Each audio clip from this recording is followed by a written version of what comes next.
Russia 3 நாட்கள் நடத்த திட்டமிட்டுள்ள பிரம்மாண்ட அணு ஆயுத பயிற்சியின் முதற்கட்ட காணொளியை அந்நாட்டு பாதுகாப்பு அமைச்சகம் வெளியிட்டுள்ளது. கண்டம் விட்டு கண்டம் பாயும் ஏவுகணை ஏவுதல்களை உள்ளடக்கிய இப்பயிற்சியில் சுமார் 64,000 வீரர்களும் 7,800 ராணுவ கருவிகளும் ஈடுபடுத்தப்பட்டுள்ளன.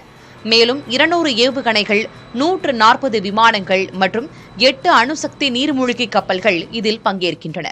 அண்டை நாடான பெலாரஸில் நிறுத்தப்பட்டுள்ள ரஷ்யாவின் அணு ஆயுதங்களை கையாள்வது குறித்தும் இந்த பயிற்சியில் ஒத்திகை பார்க்கப்பட்டு வருகிறது.